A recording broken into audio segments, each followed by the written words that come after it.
You're listening to the Death Rattle Crew, a Hearthstone podcast.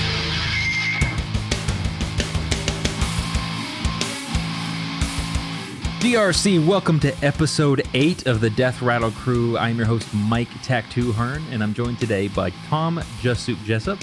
Hello. And back, long time waited, Matt Mushu Hill. I'm back. I am back. Oh, too dank. Oh, man. So we're going to get to the show this week. Don't forget, you can find us on Twitter and YouTube at Death Rattle Crew. Our website is www.deathrattlecrew.com. You can't. Don't forget it. And don't forget, you can email us at mail@deathrattlecrew.com. If any of you guys send in paper, that's dedication, and we appreciate it too. I don't send it paper. Find our addresses. It's a little creepy. Please don't. DRC headquarters. Yeah, don't. Just don't do it. Now. Yeah. Nobody does email anymore. we don't even have paper in Australia. Everything's electronic. You know, I might just throw in a little blurb where Matt got me really good on how podcasts are set up in Australia. So I might just put that in. I'm pretty gullible for those of you who don't know me. So anyway, with that, we'll get into the show.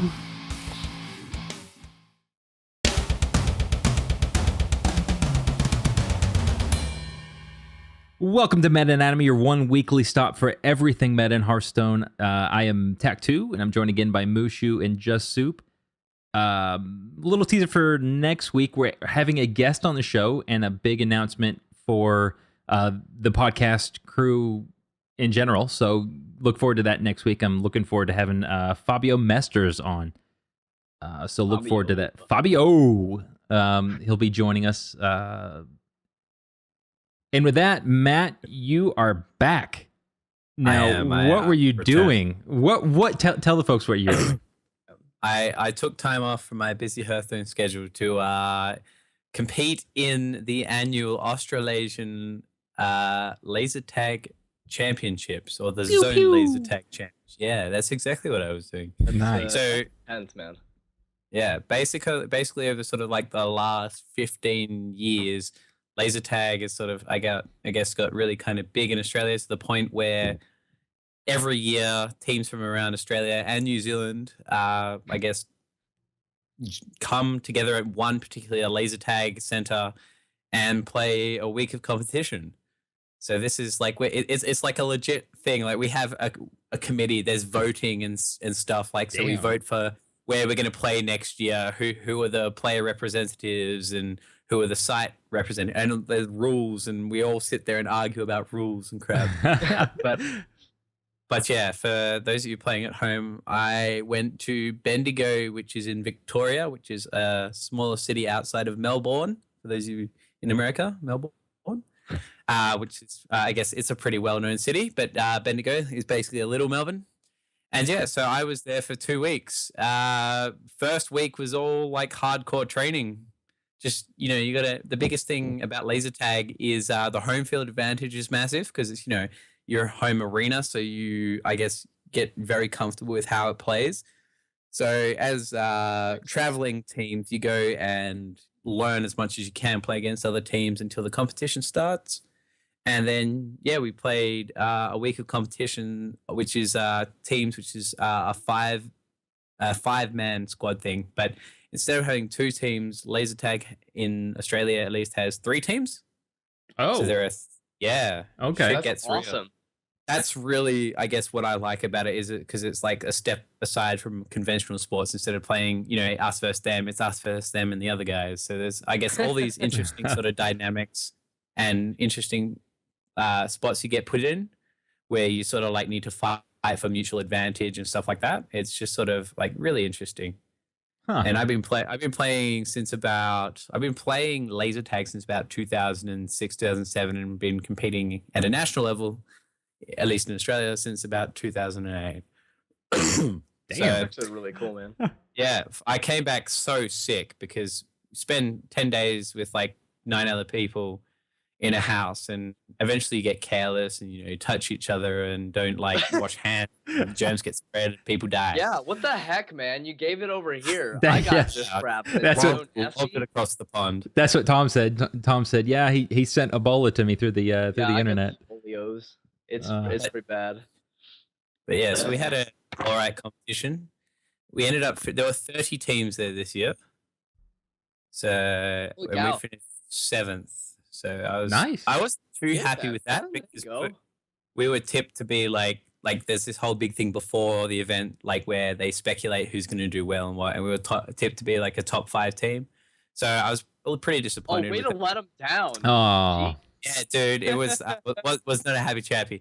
But then there's a bunch of like side events. So the team event is obviously the main event, but then you've got like singles, doubles, triples, and what we call Lord of the Rings, which is basically 3 people in a small circle, and you just, I guess, duel it out. That's that's what the Americans gave us. That's what you guys invented, was Lord of the Rings. You guys are very you're welcome. fond of dueling people, where it's sort of like the idea isn't to necessarily dodge the laser, because as we know, speed of light, not the easiest thing to dodge. But the idea is, I guess, you're not dodging the light, you're dodging their like predicted movement. So if they're going to shoot to the left and you move right, in theory, you should just move out of the way. So is it like Right. a quick draw kind of thing, or is there cover, or what? No. It's just you 3 guys in a circle. So you're just sort of like contorting and moving your body around is sort of like your quick draw cover kind of thing. So okay. yeah. So I gotta ask, because when I played laser tag, I haven't played in forever. Last time I played, though, you'd run around and there was always that one guy that was bigger and stronger than you, and he would just come up and just like pick you up and just put the gun in the chest and just pull it over and over again. Does that happen? Are there fights? Sometimes there are fights. But, Okay. Or are we Americans just jerks? No, well, you Americans don't usually play in the Australasian national bet. Recently, this end of 2014, we had the laser tag world championships in the Sunshine Coast in Queensland in Australia, where you guys had a team called the US Legends, who earned a very, I was told many different stories about the US Legends, but they were really good. So you guys have your own like style and format of laser tag?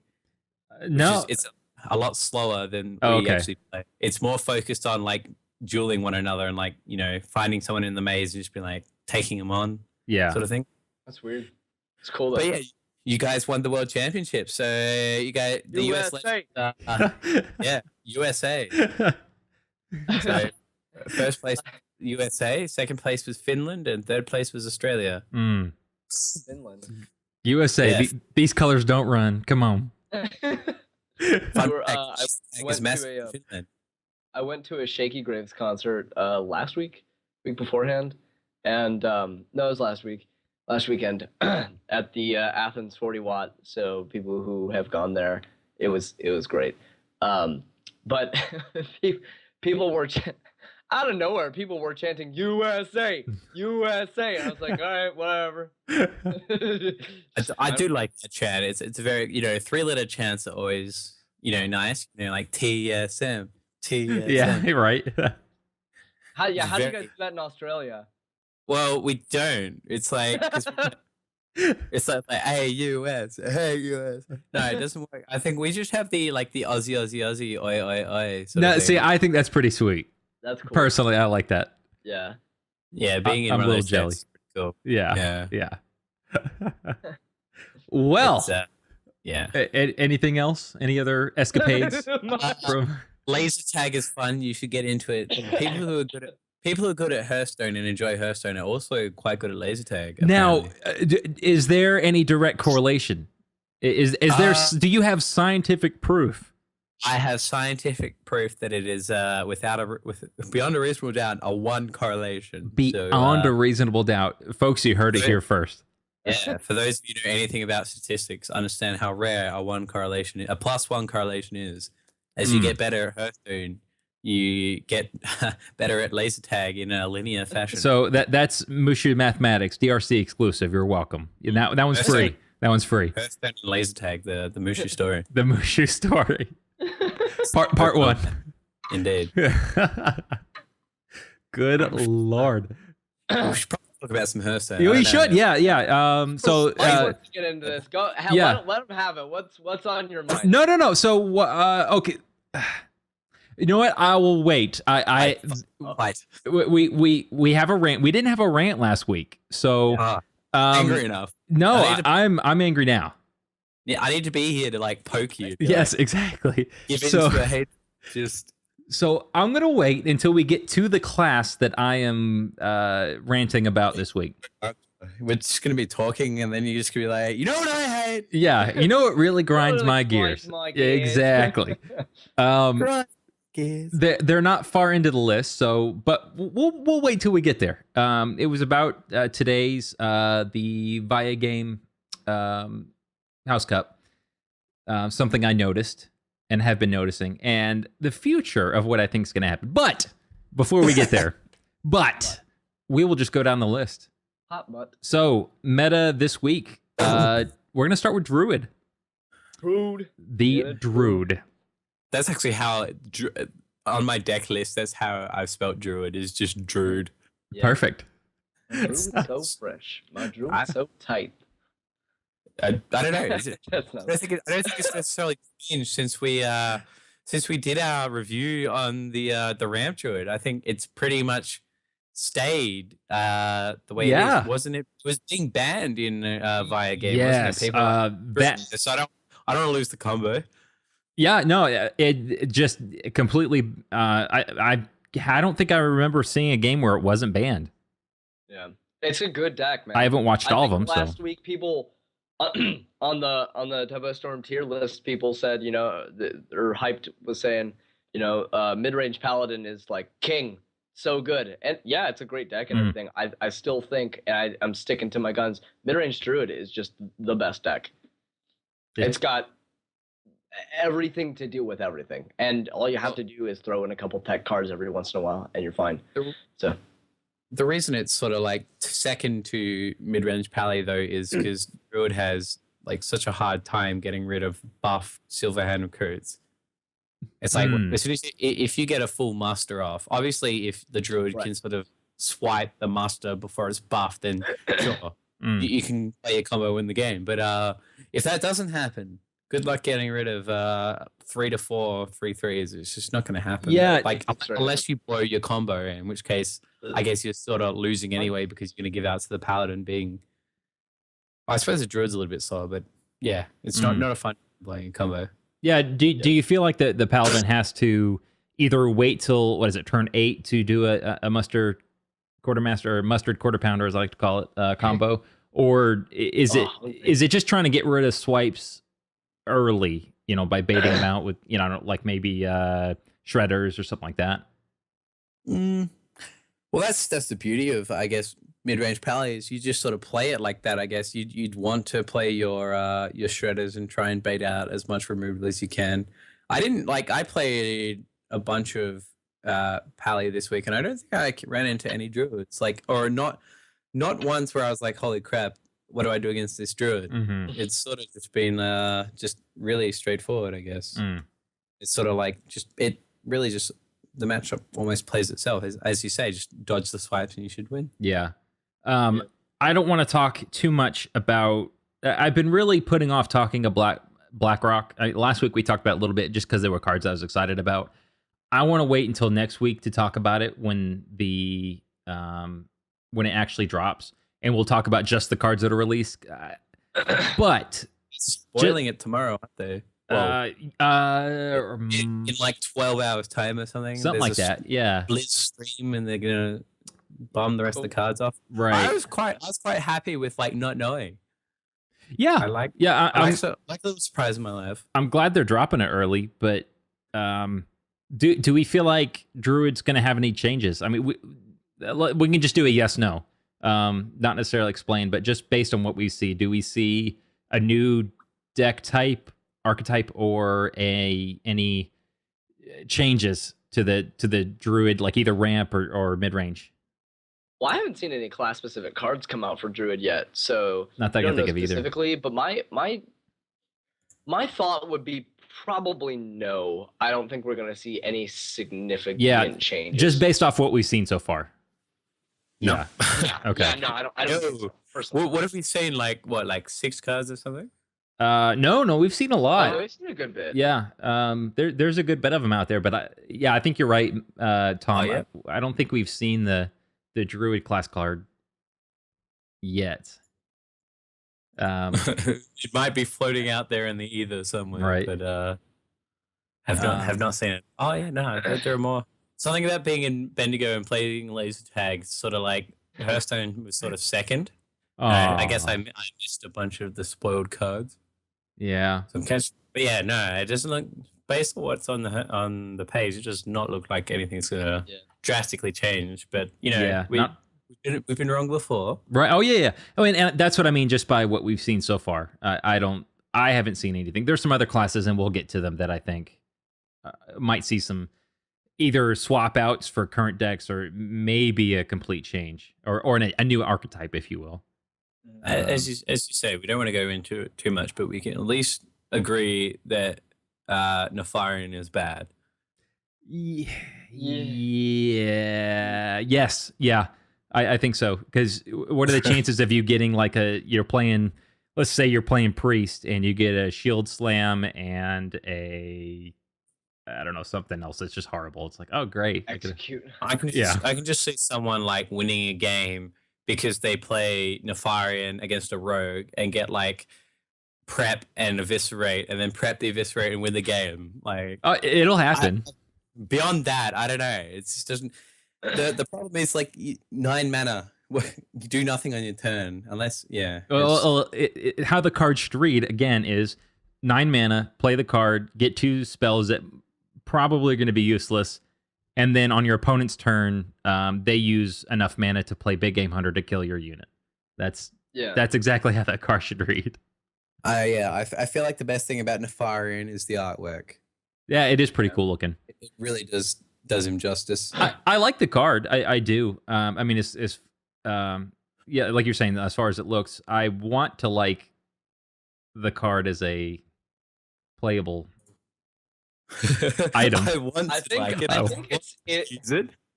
think in Arena that card's going to be a huge pick, because Arena is all even more so about tempo and even more so about card advantage, and that is super good. I'll give you that. But other than that, I don't think it's going to play. Druid specifically, I think if any card out of the whole set is going to be played, I think Volcanic Drake. Because swipes really good. Like you hit tokens and kill stuff with that. Play that and then play Volcanic Drake for like 2 mana if you're really lucky and get the rest of the swipe damage. I think Volcanic Drake has a good chance. I agree. I like it. I like it. All right. Well, that's Druid. Not really not much change. I hope to see something change next week. The next few weeks are going to be really exciting. So. I hate it. I was just like, I hate the decks. Well, no, I hate and like it at the same time. It's like I hate the decks changing. Sometimes it's like, am I falling behind? Yeah, like, didn't predict it. But yeah, no, it's gonna be fun times. I think I'm gonna try and like do the heroic as they come out, because I still haven't done the Nax heroics. What? Yeah, I haven't either.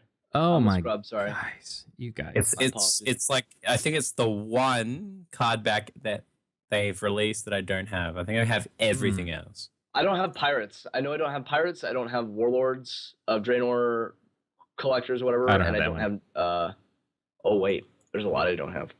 Holy crap! I don't have that one special thing, the one that's like pink and another color of pink that's like a flame. I don't have that's warlords. I don't have BlizzCon, and I don't have pirates. Yeah, that's that college one, the college tournament. I do not have that one. I'm sad now. It's you can get it on eBay for like $200. Oh yeah, no, I'll just do that right now. Yeah. All right, next class, Hunter. Oh god! Hunter. Get down! All right, man. Take it away, Mike. So dude, you didn't even try and tiptoe around it, did you? No. So look, if you know anything about me, so far. Like I don't like aggro decks. I'll play them. It's not that I hate them. It's just that they're not how I like to play the game. I've played them like Zoo. I've played quite a bit of Zoo, and that Zoo is one of those decks. When I first started playing, like right after beta, I hated it. Like I hated playing against it. Then I played it and was like, oh, okay, I see how this is played. And no, it's not just mindless go to face. There is some thought process that goes into it. So I have an appreciation for that deck. I really do. And that sort of deck, aggro decks in general, keep everyone from just playing really greedy control decks that have nothing but high-end legendaries in it. So we need aggro. I'm not saying that we don't need it. But Face Hunter. Some aggro in your life. But Face Hunter. Matt knows because he watched it too. Watching the Vi Game House Cup today. And it was Tides of Time versus Roger. And Roger 3-0'd Tides of Time with a Face Hunter deck. Now, I will say this. Tides of Time he got a little unlucky with his draws. He just didn't get the answers in time to answer. And Roger was just, I mean, his opening hands, I'm pretty sure for every single game was great. Here's my problem. It's not just that he 3-0'd, it's that he 3-0'd, and the only time that when I was watching him play, you know, because this is a really good way to learn how to play the game or to get better at it, is to watch the tournaments, and as someone's taking their turn, because generally the tournaments, usually they rope, you know, past turn 4, they're going to rope quite a bit. Past turn 1, they'll rope. Yeah, right. You can take your time as well and think, okay, what would I do if I'm right there? And so I'm thinking through it. I'm like, okay, I would make this play. That's what he did. And then even if it Tides, who he played one of the games, he played Face Hunter as well. Of all those games, Tides of Time, he had some really tough decisions to make as far as his plays went.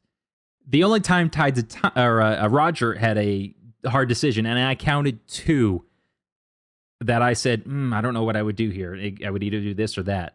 That game was the second game where Roger was playing against Tides of Time's Face Hunter deck. So it was Face Hunter versus Face Hunter. So it was a thrilling game, as you can imagine. But that was the only time as Roger, I would have been like, what do I do here? You know, what mini do I play? Or that's it. So Face Hunter versus Face Hunter is the only time that I saw during this tournament that somebody had a decision to make, or a difficult one. Otherwise, it was draw a card, play minion, go face. That's it. If it makes you feel any better, the game before, when it was Tides versus Tiddler Celestial, it wasn't actually an aggro hunter deck. It was a mid-range one, but okay. Roger's one was definitely aggro. Yeah. Yes. Yeah. It's like that, and that series started off looking so fabulous because Tides picked Warrior into Hunter, which in theory it's like playing Freeze Mage against Warrior. It's like it doesn't end well for the Hunter, but yeah, with some questionable decision making and some unlucky draws, it was not his game. It's almost like the advantage, obviously, with an aggro deck, it's all about the early game. If you get a really strong early game and you can close it out quick enough, you're going to win. And that's obviously the object of the deck. I'm not saying that it's dumb or anything. It's just not fun even to watch. It's just not fun. No. Zoo, you really do have to make some decisions. You can't just go face. You can't. If you do that, you're gonna lose. But the original concept for Zoo was board control. Like that's how you played the deck. It was a board control kind of deck, but overall you wanted face damage. Mm-hmm. You just wanted to make sure that you had the better board, right, most of the time, right? Now there was some thought. So my as I'm thinking to myself, is it just the hero power that's the problem? Now I will say this: I think the Hunter or the game where he played Tides of Time had the Warrior with his animal companion. He got 2 Huffers out of it. Yeah. So it's just like Huffer. Brad has to suffer a Huffer. Yeah, it's a lot of RNG, but I don't know. It's just not fun. It's not fun to watch. Fair. That's not fair. I never get both Huffers. Right. I always get like Leok and Mishra. It's like, oh my god, come on, why? Why are you doing this to me?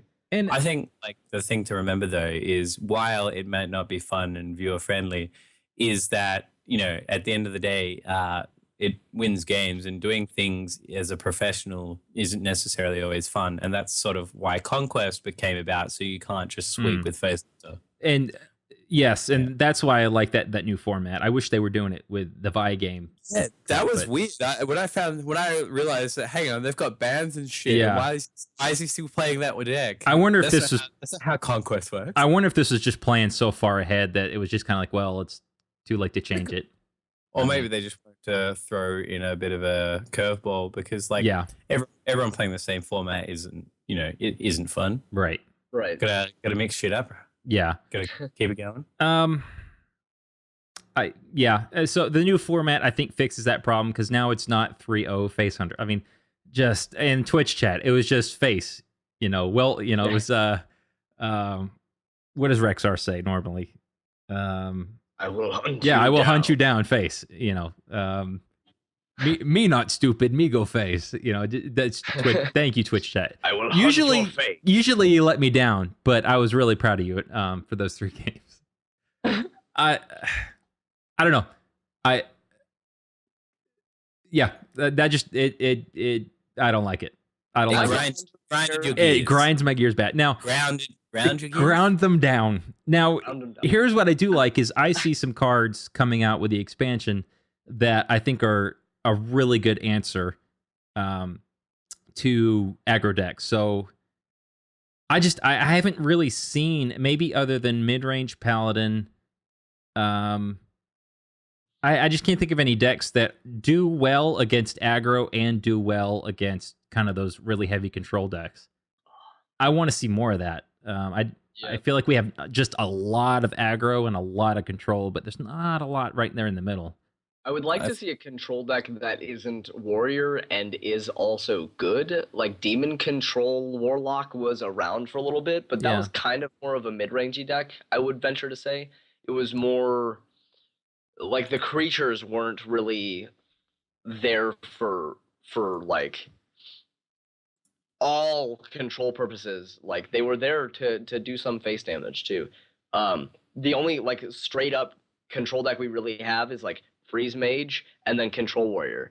I would like to see a control deck that like Warlock control. I think with like a straight Warlock control deck. Now I don't think it would work really well, but we have the heal cards that can gain so much tempo with its card draw ability. It's got so much like destroy a minion and deal damage to things, and twisting nether destroys all minions. Like you got your wrath effects, you have your removal, you have your heal, you have your card draw. I don't think unfortunately we're gonna see anything control-y other than the demon control lock and the hand lock kind of thing, or the demon hand lock kind of thing that's going around. But sorry, as of Hunter. Yeah. Mid-range, Yeah, that's mid-range- right. Far out. Sorry, mid-range fallen off a lot, and I don't really entirely agree with that. Like I think it maybe is top tier 2, top tier 2, bottom tier 1. Isn't king of the decks at the moment though? Mid range Pally. It's good. Mm. I mean, mid-range. I feel like mid-range Pally is kind of like just a better version of mid-range Hunter. Mainly because mid-range Pally is just so much more expensive than mid-range Hunter, dust-wise. But Bad. No, that's not. What do you feel not it's like- expensive? I think it's like Well, the Quartermasters. it's not the most expensive deck, but like for a guy like me who is a broke ass college student who doesn't have the money to put into this game, kind of hurts. And if you want to do like the straight up like one of the best lists, well, I guess not one of the best lists, but like I guess Trump's list or whatever, because he has literally everything. You're spending 12,000 dust. You don't have to, but Let's see. that's- How many that's legendaries? where it 1, is. 2, 3, 4. I only count 4 legendaries though. There's one Tyrion, Black Knight, Sylvanas, Harry. Tyrion, Black Knight, Sylvanas, Doctor Boom.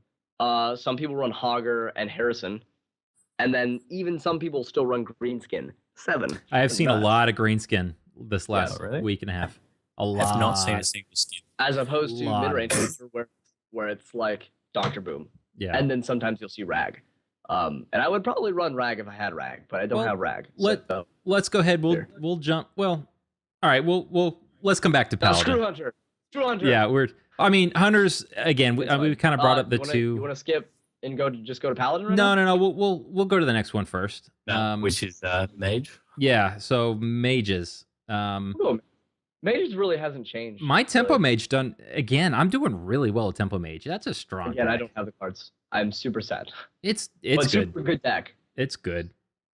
Okay, let me phrase that. It's a good deck. It doesn't make sense.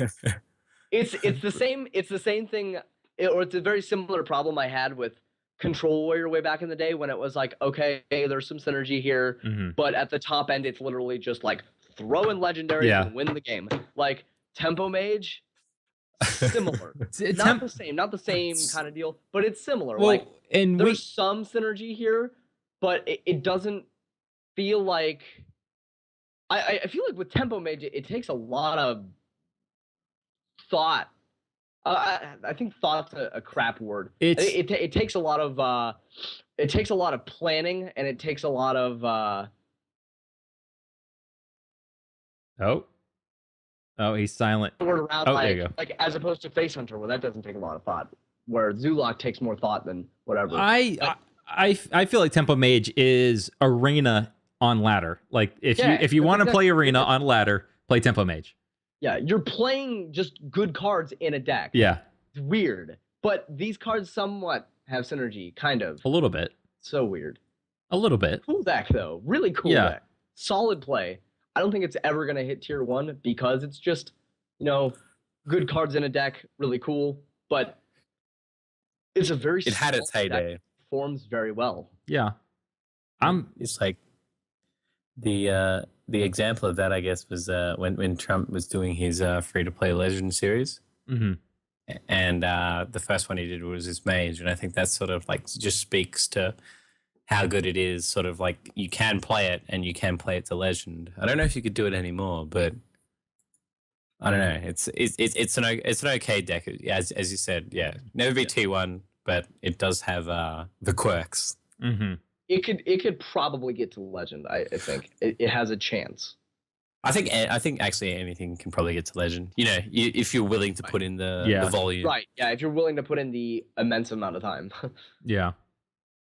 So that and mech mage, I haven't seen a lot of it on ladder, but I'm still I seeing think it every people now are and just then. bored with Mech Mage. You I said don't that think last Mech week. Mage is bad. I think it's Yeah. Yeah, you said that last week, and I agree. I think people are just kind of like, it's a tribal. It's the deck kind of plays itself. It's a good deck. I'm not saying it's bad. It just kind of With the rising Control Warrior, I feel like there's room to say that is one of the reasons why it's kind of dropped a little bit. But other than that, I honestly just think it's because people get bored with it, which kind of makes me sad because I enjoyed the deck. I really liked the concept of the deck because it was our first legitimate tribal deck that hit tier 1, I think, except for like maybe Murlocs way back in the Look.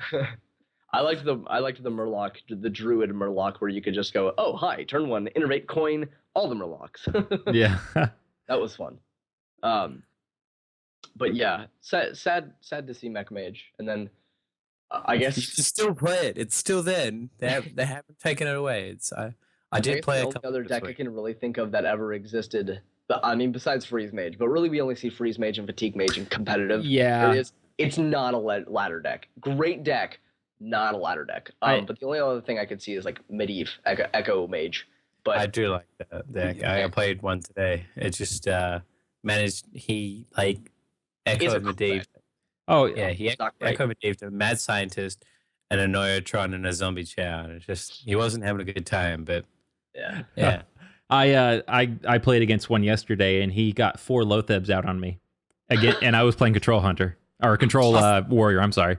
I think anything that with spells, 4 turns of Lotheb, you cooked. Oh yeah, no. It's just- When he dropped you're done. the 4th one, I conceded. It's like, I mean, you got me next turn.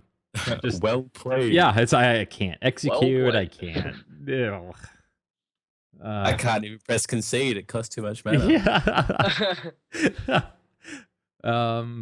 Yeah. So I like the Echo Mage. I don't think it's as good as like Tempo or Mech, but I really enjoy playing that deck. That's a fun deck. I think Mage has seen its tier 1 time, and it's probably going to come back eventually. Especially with what's that guy's name? The Flame Spitter. Is that it? The new card coming out in BlackRock? The Flamewalker? Flamewalker, yeah. Yeah. 3-drop, 2/4. Yeah, that guy's cool. I like him. I don't know how good he's going to be, but I think he's pretty cool. Mm. Pardon me. Well, Mushu, any other thoughts on Mage? No, I mean, I guess it's always going to sort of be like a niche pick. Well, not even a niche pick. It's always going to be brought to tournaments in some form or another. Yeah, right. It's a good class for tournament decks because you can play your Mech Mage and shit on people. You can play your Freeze Mage and shit on people. Warriors, and you can play the Fatigue Mage and just push the round time to max limit. Yeah, while you sit there and laugh. I did watch Forzen and Firebat play each other, and Firebat just unfortunately destroyed Forzen with they were both playing Freeze Mages. And I have to say, I've heard about Forzen just being unlucky in tournaments. It's true. It's true. He kind of rolled low on a lot of his games. No. If you've seen that clip where he from Fight Night where he like he has one out in his deck or something, he just pulls off some ridiculous thing where he like Fan of Knives into a and it wins in the game. It's just like this is why if you believe in like a balance of karma, this is why he's unlucky in tournaments, because every now and then he does like pulls the one outer, and that consumes a lot of your luck. Well, I believe. They were making jokes because apparently he's always one off lethal, and I think it was every single game in that series where he lost, he was one off lethal. But I know the game you're talking about. He was playing. I think it was Kit live, Kats. and was he sitting across from Kit Kats? Yeah, and so like he was waiting, he was about to lose, and he pulls out the card, pulls lethal, he looks it up at him, and just gives him the finger and laughs. Like that was pretty funny. No, that was against RDU. Okay, yeah. Okay, that was Freeze Maze. This was Miracle Rogue or something. Okay, that video made me laugh. But yeah, the one against RDU is fantastic. Yeah. This is why we need more live, like face-to-face Hearthstone. Yeah. It's just shit like it's fantastic. He's a good personality for stuff like that. We need people like him on the scene, because you got people like Roger and Tittle Celestial that are just kind of like, I mean, they're just awkwardly fun nerds. But they're all awkwardly fun nerds who don't like speak the language fluently. Like you saw that Tittle Celestial was translating for Roger. Yeah, it's just Oh, it's great that they were invited and they went. Yeah, I think that's big. Like, because we all know what happens to the Taiwanese worlds. Just got mixed shat on. Yeah, they did. Yeah. Yeah. It's nice to see them doing well. I will say this about Vi Game: whoever's doing production, we need less of the random fart machine sounds and more. How fantastic is it? Oh my god! It comes out at good times sometimes, I will admit. But what we need more of is Roger playing that ukulele, like when Forzen gets like a bad draw or unlucky RNG. Roger would just go strum, strum, strum. I literally laughed out loud. I just sitting at my desk working, and I'm just literally. I was just laughing. It was perfect. It was perfect timing. It's like, and you don't get the top deck you need. Strum, strum, strum. Or, RNG, Shredder, Death Rattle, and out drops. Oh, what is it? Captain's Parrot drops out of. Oh my god! And then I just went, oh, and then I heard strum, strum, strum. I lost it. The best bit though is during the breaks. Like when they had the half an hour breaks, instead of playing ads, they're just playing like random shit from YouTube. There's like 420 MLG no scope remixes. Oh my god! I told while we were crap like that. While we were waiting to get on to start the show before you got here, Matt, I was talking to Tom. I spent an hour and a half watching some of those MLG dank videos. Oh my god! Yeah, I was sitting in my Oh. chair, just I recently figured out this week that I could put my very comfy recliner chair in front of my computer. So I was just sitting here watching them. And I was just, Oh my I was like, what am I watching? Yeah. Just, like some random music videos from like the 90s or something that I've like, there was like the Barbie girl song and stuff. Yeah. Oh, Something called Get Down. And I was like, what the hell Yeah. is this? and who was Forzen playing against that I think he lost to him, and then they were doing like the puzzle and stuff together. I don't know, idea. but that's when I came in. That's Yeah, when I came into that stream. because I started doing the puzzle. they were sitting there, and What who actually am I watching? I can't remember the guy's name, but he would not make eye contact with Forzen. So chat's going on about him being like all bashful and shy, and then they were like, "Kiss him already." And then someone on Club DJ, I forgot what song did they pick. They picked some song, and I lost it. I couldn't handle it Was anymore. Justin Bieber? Yes, yeah, it was baby, baby. They're like, and chat's like, "Kiss him already, kiss Forzen already." It's like, oh, Twitch Now, chat. That was kiss. going on, and then after that was Feliz Navidad. I was like, what is Yeah. happening? And then this morning I'm watching, and Amaz is sleeping on the couch, and then they started the Jigglypuff song, Jigglypuff, and then like it's Amaz, just like it was precious. It was precious. What was it with the lag though? That was ridiculous. Yeah, I did notice that this morning too. Yeah, That was shitting me off. It's like sitting there watching it and just like I was like, oh no, classic Australian internet. I was just sitting there lagging. I was like, oh hang on, it's not buffering.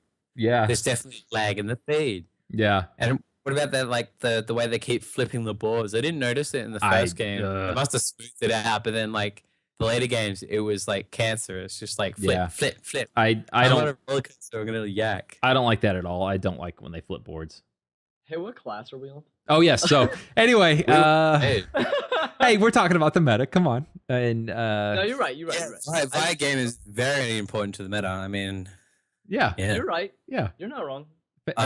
Face Hunter. Shall we skip the first P and go to the second P? Well, Paladin. I mean, other than mid range, Yeah, there's really not much to talk about Paladin because we're gonna go into that in Deck of the Week. yeah, I was gonna say that Okay. Deck of the Week segment. We have nothing to talk about. Yeah. The only other archetype I've seen in Paladin is like Face Pally, which is like super fringe and super budget. Oh yeah, It's I got a weird shafted deck, by man. one earlier this week. Well, and wait, I haven't played was- against that. What's in it? It's just like I It's guess Space Hunter cards in Pally and Quarter Muster Pounder. the annoying thing about like Muster Quarter. is in Paladin is everything like has divine shield, so they go Argent Squire, coin like Mm. Blessing of Might, and it's just like a 4 attack 1/1 with divine shield. It's like, what the shit do I do? And then like you're holding the cards, and they play divine favor, and it's like, well, it's the same sort of deck as like the Pally aggro was before. It's just sort of, I guess, a little bit updated with some more GVG stuff. But, Okay. yeah. It's as you said, quite a niche deck, but still fun to see, I guess. Okay. Well, Other than that, mid-range Pally still good. I didn't ever think it was like best deck ever, but I did think it was tier 1 coming up here, especially with the rise of Control Warrior and how well it does against that. But we'll get into that, Yeah. the specific inner workings of that, and how you guys did with that this week. yeah. We'll come back to that with deck of the week. So we got But a yes, Priesto. please. Yeah, Mr. Priest. Priest. What Who the to Priest? shit happened this week? There was Priest keeps rising, and it makes me happy. Oh, me I've too. always thought Priest was a solid tier 2 deck, and people are realizing it. Hyped understands. Hype sees it. He's got it up on his tier list, going up there number 9 with Priest. I'm all right with it. Priest is good. I like Priest. People started running Giblin Stalkers. Yeah, with the No, What I is haven't seen that? this. I read about it. What is It's- that? Wha- Okay, so Giblin Stalker is 2 mana, 2/3 stealth. Mhm. And the idea is it fills out the curve. So think of it like a shielded mini bot for a priest, and that's basically what it is. It's the card that's supposed to smooth out the curve because one drop on with 'cause really that's what Northside Cleric, yeah, they have shit all to do basically on turn 2, yeah. and they're like, oh, well, it's a fine drop. I guess it's sort of, yeah, it's sort of like a shielded mini bot because you can, I guess, dodge at one attack Okay. But yeah, it weirded. I only saw it today, and I was like, "This guy is a noob. What's he doing? He's trying out some kind of weird tech." And then like eventually won the game and did some reading on it. I was like, "Oh no, this is a thing. Apparently, So people are doing this." are they just using it as a tier 2 curve to fit the curve, or are Yeah. they buffing it like with? No. Well, Okay. I've seen I people think- buff it. I don't. yeah, I think it got buff. One of them got buff, but no, it's just sort of inconsequential filling out the curve. But Okay. Like you have your power word shield if you really want to hit Yeah. that and a cantrip off, and then really if you want to go deep, you can Velen's Chosen on it. But really, I think it's just the shielded mini bot answer. Like that's the main thing that's really good about mid range pally is that shielded mini bot, and that's why it's got one of the best turn 2s in the game because you can't kill it. It's or Yeah, well you can, so but it's very I hate it. difficult to kill that, and you have to sink a lot of things into it. Or you you as the player you kill it running it into something else. So and most of Okay. the 2 drops and 1 drops you're gonna kill it and the Gilbans will stay there because of its 3 toughness. So pretty cool. Okay. Pretty, Okay. Pretty, I had I- not seen I- it yet. I beat a priest into fatigue today. That's my story about Oh. that's this week. awesome. With the mid range pally. I was like, well, I thought I was going to lose, but then no. Go to 0 cards left, have master of battle. It's like, well, game over, buddy. Nothing you can do. But yeah, I don't know. Priest is definitely one of the classes I played against most this week. I think I played priest. Let's see. Well, this month at least. I haven't played that much this month, but I played 20 priests, Okay. Holy cow. which was in the grand scheme of things is out of 96 games. So 20 priests in 96 games. But yeah, nothing too much. I guess about priests is it's steadily okay.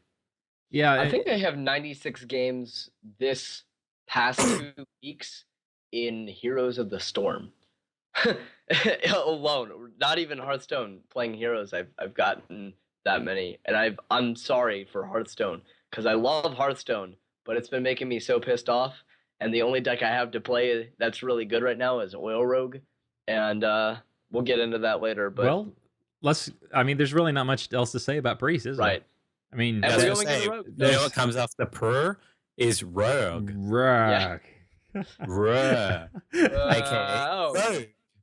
Correct. Oil rug. yeah, Oil Rug. Rogue. Mm. All right, It might be a function of me playing because I didn't play for the first 3 weeks of March because laser tag. Because reasons. Yeah, I played a few times against a rogue deck where they were trying to use, it was like mech rogue where they were trying to use Iron Sensei.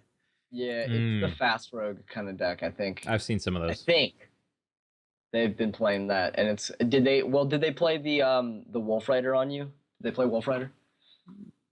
Maybe. So it's, Can I- there's been a do not rogue deck recall. going around that played Wolf Rider, and everybody was like, "Whoa, so cool!" It's like Face Rogue. Yeah, they Yeah. basically play. Was it turn 2? They play either a Mech Warper or an Adoyotron, and then turn 3 it's Iron Sensei. And then if you're really unlucky, they'll play turn 4 another Iron Sensei. and they just buff each other, and it's like a massive I wanna circle get jerk. super Yeah. nerdy, and it's gross. I feel like that's all the deck relies on, though. I like, well, let's say this. Every time I've seen one, I lose to it because that's exactly what happens. It's, turn 2 Mech, turn 3 Iron Sensei. And if it's a Mech, if they haven't coined, if they have the coin, they haven't used it. Turn 2, it's always the like a Mech Warper, and then they'll coin out double Iron Sensei on turn 3, and it's a bad day, bad times. But yeah, it's only been that and Oil Rogue. I think Oil Rogue Yeah. is pretty good at the moment because it has a pretty Yeah, decent match Oil- against think- mid range pally. Mm. Yeah, I think Oil Rogue has pretty much. I think Oil Rogue is the main like really good matchup against Pally. Like Pally has a hard time against Oil Rogue, mainly because Oil Rogue has a lot of the board clear to deal with Yeah, Like it's quartermaster Blade is not a problem for Oil Rogue ever almost. Um, and Well, if you don't have your blade flurry, you're pretty cooked. But right, true, Mm. true. when you have your blade flurry, you're having a fun time because it sort of sits around that 3 to 4 damage, and that's what a lot of the other classes are missing is that 3 damage, 4 damage board clear, and Right. that's really what I guess because if you deny if they like turn 5, quartermaster into or buff their 3 silver recruits, and you just attack. You buff your weapon and then attack into the quartermaster, then blade flurry and wipe their board. It's sort of like Paladin's a little bit dead in the water. Mm. Right. Yeah. The Oil Rogue deck is really good. It's very difficult to play, and I love combo decks, but this is not my style because you feel like you're from me playing it, you feel like you're behind all the time. Like you feel like you're not gonna win up until you get those cards to where you win. And when you do, it's great. It's a great feeling and everything. But that whole like, well, I can't really do everything here. Like I can't clear his entire board here, but I can clear this and I can clear that and I won't die. And I'll have a decent board state. Like you never feel like you're ahead. But when you do feel like you're ahead, you're probably gonna win anyways. It's kind of like freeze mage where it's almost like you have to calculate beforehand how much damage potentially you have, but I feel like this is more dangerous because you don't have outs like ice barrier or ice block to kind of Right. give you that extra turn that you need. Yeah, you don't get those extra turns. No.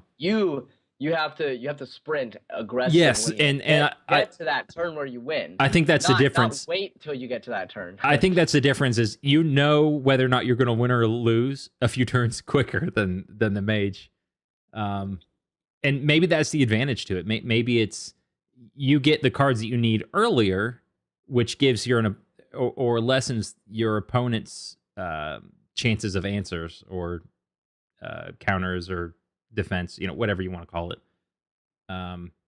Whereas freeze mage, usually those games are a lot longer. Mm-hmm. And I don't feel like, well, a mirror freeze mage, that comes down to top decks normally, but I've seen plenty of. I should concede it was like waste of time. Yeah. I don't know. I Freeze like mage mirror matchup probably sucks, man. Like it's just boring. I would assume. it's kind of like Control Warrior. It's like who has the Antonitis? Yeah. Who gets it first? Who drops it first? Who drops the Antonitis and who drops the Alexstrasza first? Yeah, it's almost like Warlock mirrors. Whoever drops Draxus first usually wins. Right. Yeah. Anything else on Rogue? No, not really. I don't think there was that Rush Rogue, but just like Paladin, it's just kind of really budget and not that great. Yeah. All right. Well. On to Shaman. Also, I think fallen off. The only other deck that I've seen people playing is the Bloodlust. I think the Bloodlust Shaman, and that was the one that was the shocker kind of thing. The shock effect or the, you don't know what it is until it's too late, and then people realized, oh, people are playing Bloodlust Shaman, so now I know what to play around. Yeah, now I know what to do. Yeah. There's really not much to say about it, unfortunately. Like I feel really bad because I like Shaman as a class. I never really appreciated it as a deck type, but I loved Shaman in the lore. I loved Shaman in WoW, and then I finally got around to playing that Mech Shaman list, which fell off really, really hard, unfortunately. But being that the meta doesn't really call for very bursty things other than the mid-range druid combo, it's kind of just a meh deck. Like you can play the mid-range shaman, I think, and you'll be okay. But few people brought that for Via game. It's this sort of the mid-range shaman or the bloodlust? Yeah, no, the mid-range sort of like Neptulon late game sort of shaman. Right. Your mate Fortune being one of them. It's yeah. I played against one yesterday too, and one of the mid range. What killed me is it's kind of RNG. I was playing, I was playing Control Warrior, And what poops on me is when they get those clutch taunt cards, taunt totem. Uh-huh. What did he do? He played a turn 2, he got a taunt totem. Turn 3, he dropped what's the Manatide totem. So he had a taunt totem I had to get around. I killed the taunt. Okay, next turn I can kill the Manatide. No, and then he dropped his double doggies. So there's nothing I can do there. Double doggies. Finally got the doggies. Then he again rolled high and got a taunt totem. He had taunts until I think turn 8. I think he pulled 7 cards out of the Manatide totem. Yeah, no, 6 or once 7. it gets once it gets Yeah. like past 3, that's probably when you lose. Yeah. Because 3 gets you like for average mana, 3 mana should get you 2 cards. So once you start getting more value in that, you get like the whole Nat Pagel effect where GG. Yeah. We're just card advantage. Like what you gonna do?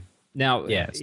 the rest of the game, I was keeping up, doing just fine, but it's just because I couldn't get rid of that mana. I didn't pull a shield slam, or I didn't have any way to activate and execute, so it was just kind of low rolling on my part. But good for him. I mean, he won. I'm not. Don't think of me as complaining or anything. I think it's fine. It's just I think playing that is a little inconsistent, because I think the only reason he beat me is because he kept rolling high on the taunts, or he had the taunts he needed at just the right time.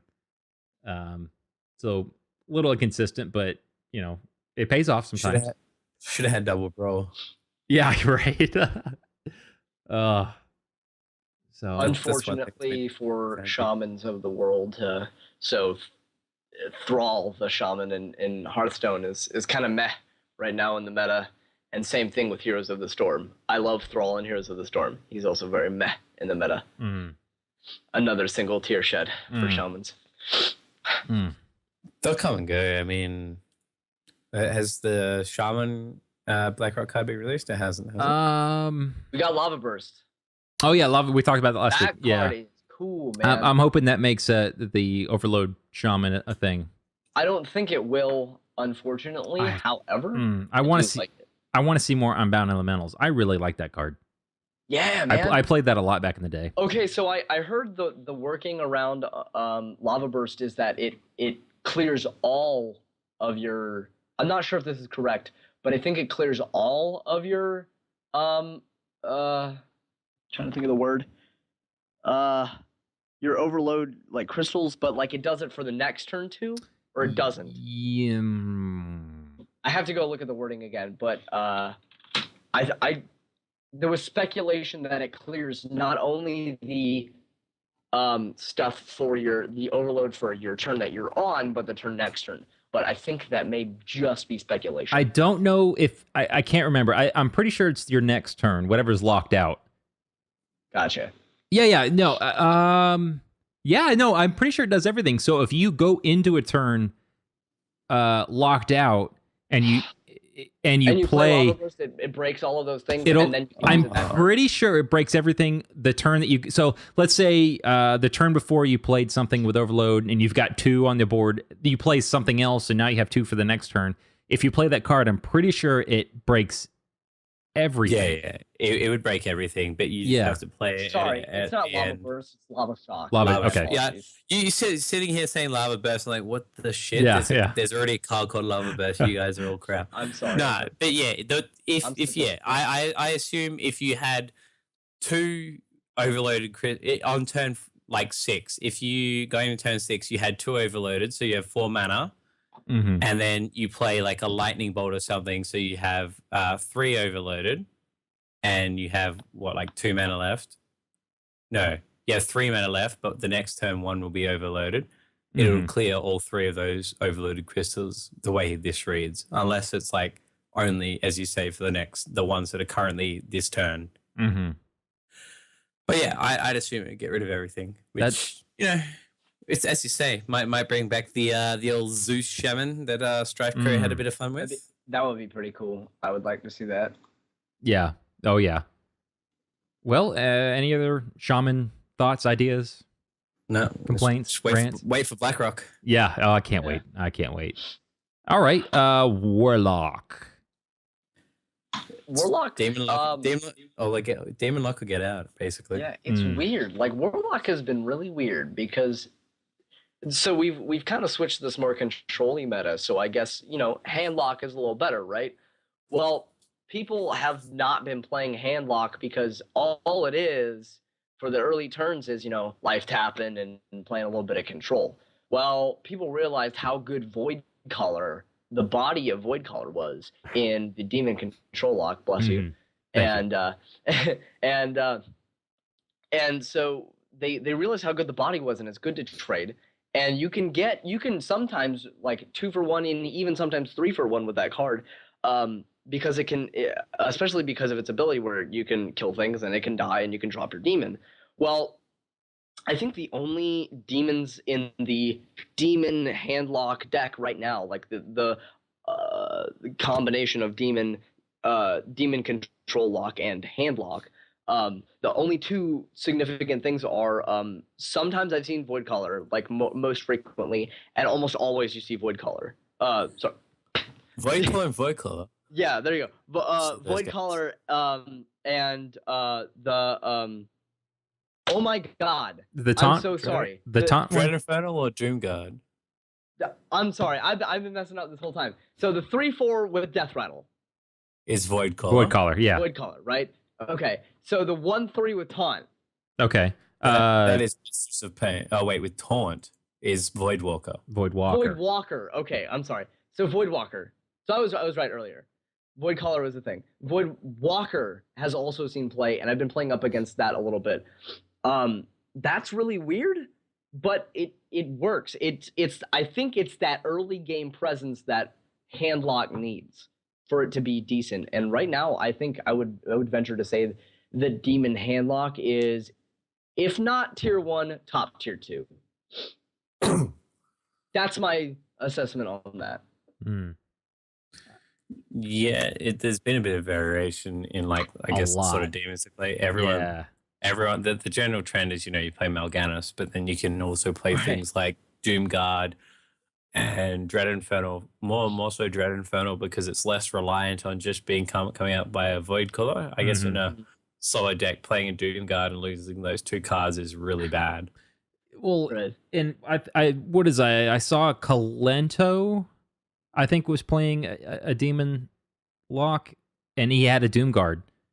I think it was running double. Fine. Yeah, I think it was just one, and I mean it dropped off of Void Collar. It was perfect. He wasn't playing a lot of demons, so I think that's what makes it okay. Is it's kind of all right. What are the chances of me having a Void Collar and me kind of limiting what gets dropped versus playing a lot? I didn't see any floating watchers, or I don't think he ran Dread Infernal, and I'm pretty sure it was Kalento. I'm trying to remember. I think floating watchers is kind of a little deep. Like, it's a good card. Yeah, it's cool thought, but I think it's a little deep into that. I was surprised to see the Doomguard. When I was watching, I'm like, what? Whoa! Am I watching Handlock or Zoo? What's going on? I've also played up against a Doomguard drop. It's weird. And it definitely lost me the game, which made me very sad. I played around it with the mid-range Pally, and I mind control teched his Doomguard, and that's basically, it was like a 1 in 4, as it usually is with the mind control tech. And it's like basically won the game from there. It's like, well, what you gonna do? Mal'Ganis. I think I'm a big baller. Big fan of Mal'Ganis. Yeah, he's nuts. He doesn't even need that anthem effect with the demons either. The +2/+2. He doesn't. He just sits on board and is like, "What? What's up? What you gonna do?" I actually forgot about that. I was like, "Why are these demons buffed? Why is this? This Void Walker such a beast?" But it's a strong card, and if you do get demon buffs off it, it's just a win more card. Yeah, exactly. It's a good card. I like him. I like him a lot. Cool. Yeah. Well, and of course you're still seeing Mr. Lord Jaraxxus around. Everybody plays him. I had the best fun with the deck of the week with the Harrison into Lord Jiraxis. Oh yeah. It's just like I think I what did I do? I silenced his Mal'Ganis with my Iron Beat because I had to make room in my hand, and then Harrison Jones. It's like +7 cards. Yeah. Well, you lose. I think the only thing that's more fun to Harrison Jones other than Jiraxis is when you Blingtron and then Harrison. Yeah. I think that's more fun. That's Play, cool. you play Blingtron, they get what Doomhammer, Yeah. and then Harrison is like, I just won the game. Yeah. And then you hit them twice in the face with your Doomhammer that you drew as well. Right. Yeah. Then we dance all the way to legend. That's fun. Oh, But goodness. yeah, other than that, so a little bit of Zoo this week, but mostly actually, just Zoo is a little bit too. weird, just mostly Demon Lock. Yeah, So, it's a couple of giants. it's just not strong, not strong enough. Really? I think it's okay. I don't know. I don't think it's terrible, but I don't know. I think in this meta, it's good. It's a good deck on its own, and it's good right now in the meta. But like when we get another like burst heavy meta where Oil Rogue's a thing, I think if Bloodlust Shaman becomes a thing again, like really big aggro decks, if they take shape, I think Demon Handlock is probably going to fall out. I could see that. I have a feeling. I just feel like the last two expansions have been very kind to aggro decks. And I'm not, I'm ranting on aggro decks. I feel like, but I'm not saying that in a bad way. I just feel like they've gotten the best bang for their buck. Right. This expansion, from what I've seen so far, I really think this is lending more. I just think it's being nicer to mid range and control. Some of the dragons and some of the minions there. I mean, that's my personal opinion. Obviously, we have not seen all the cards yet, so that's to be seen. Maybe we'll see a control shaman come out. That'd be of fun. Lava Burst, because some of the best removal. They've got the tools. Yeah. So I don't know. because we got the card draw, we got the delay. Yeah. We have the end game. So Crusher Shaman was kind of that, but I played that. I did very well with that deck back when, but obviously it's not. yeah, man, really I good wish I anymore, was but around to play that. That was a fun deck. I hope that comes back, and maybe with this anti-overload card that'll help it. It's just it sounds good in theory, but I don't know. It feels like it might be a bit. I know. It's like I think this it's one definitely going to situation. be pushed very, very It's hard. Like, fun. people are gonna be like, Overload's the best. It's good. But I don't know. If I had to hedge my bets, I think it's going to be played a lot. I'm putting my money where my mouth is. I don't know. think people at the moment at least aren't playing enough overloads to make it worthwhile. Not now, but I think this card is It'll going to make definitely people be play more. tried. Yeah, don't get Sure. me wrong. I know like every man and his dog will be trying Yeah. overload freeing shaman, but I don't know. I'm happy to be wrong and have it be T1, but no, it just doesn't seem like it'll be that Tier great. 1. Now, if we're going to go there, I'm going to have to you agree don't with know you. how happy do you make me. I don't That think would- it'll be tier 1. I But want it to. I think it'll I be want it to be played so a bad. lot. Well, we'll see. We will see. But yeah, just back on the Demon Lock thing, the reason it is like I don't know quite popular is because it has a pretty okay matchup against I guess mid range Pally and stuff because it doesn't have problems with board clearing. Yeah. because Right. it's Shadow Flame and Hellfire, you're pretty G, Mm-hmm. and then with Jiraxis, Mal'Ganis, and giants and stuff. Well, just Molten Giants, you usually have a pretty good late game. Right. Mm-hmm. And they don't So have to it's- worry about the really, really big threat like Tyrion and Rag and stuff for people who do run Rag. Mm-hmm. Tyrion especially, you don't have to worry about it because you just siphon Soul, and that's that. So Yeah, and with those demons like the Mistress of Pain, the Void Walkers, and even the Void Callers, you have, I guess, a much smoother curve in the earlier levels than you do as a handlock. right, Mhm. right. Mistress of Pain, another one that I have seen. I don't think Mistress of Pain is like a staple in those decks. I think it's a really cool deck or card to play around, but I don't I think I would like it if I played that deck. I think I would like running Mistress of Pain, but it's definitely not something that is a staple from what I have seen. No, Some people don't like The it. trade potential is real. yeah. Yeah. I- I agree entirely. I feel like that it kind of depends on, do you want to be more not late but late mid game, or do you want to be early game, and that's when you throw in your mistresses and your demon hearts, or do you do something like Doom Guards or Dread Infernals That's instead? such a weird card too. I like Demon Heart. I really like Yeah. that card when it came out. Yeah. It's such like a sink of like resources though. If it It is, yeah.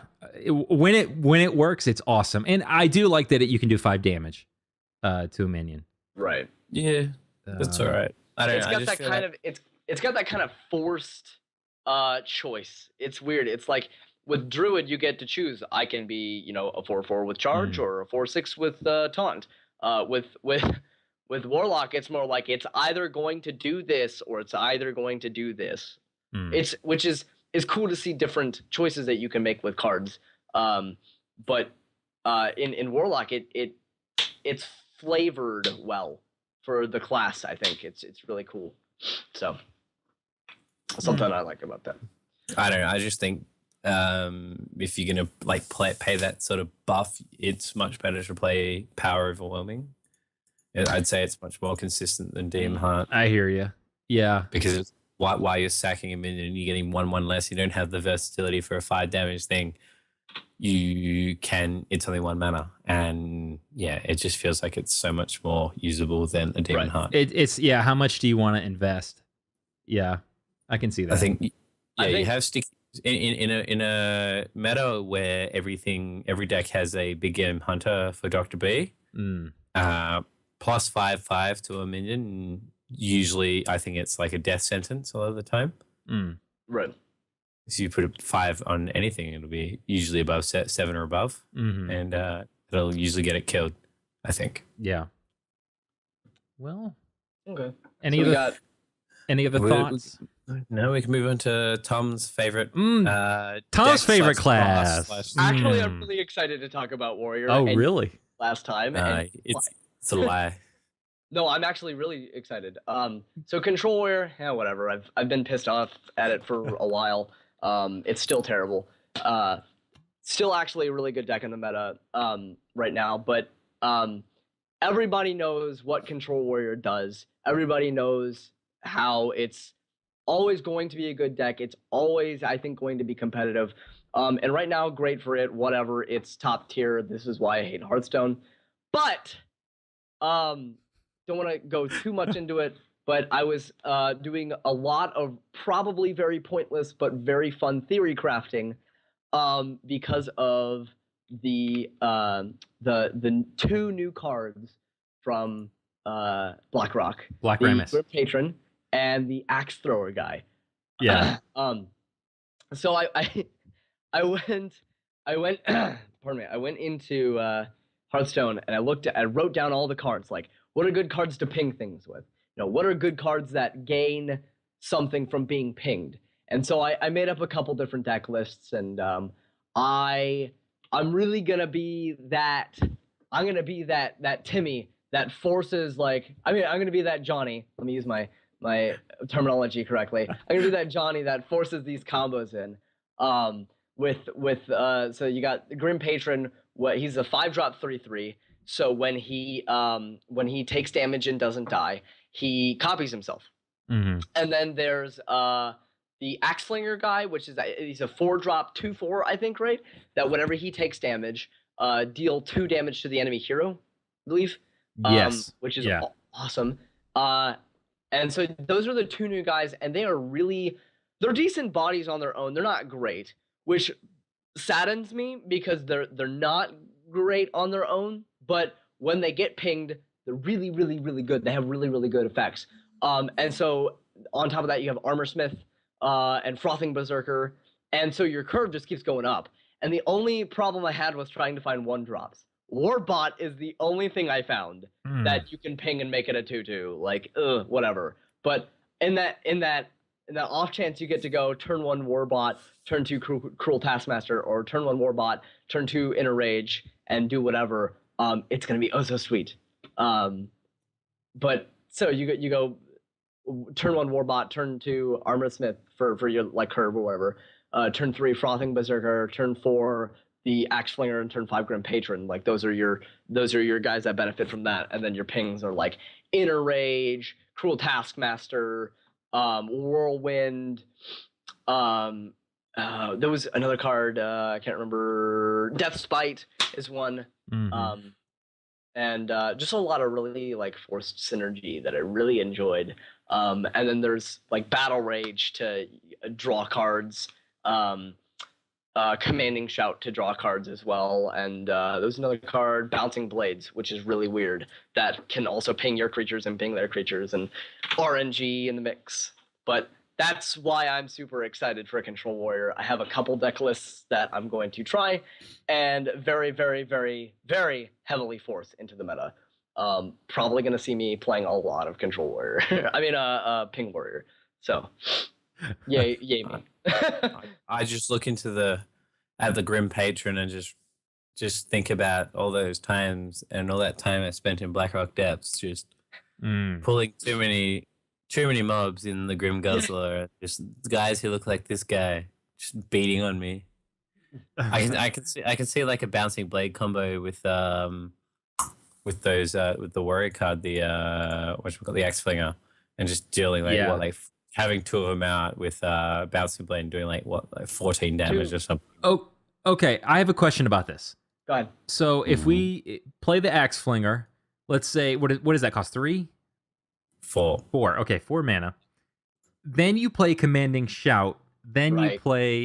Is that a thing? Or when it gets to 1, does the Bouncing Blade stop?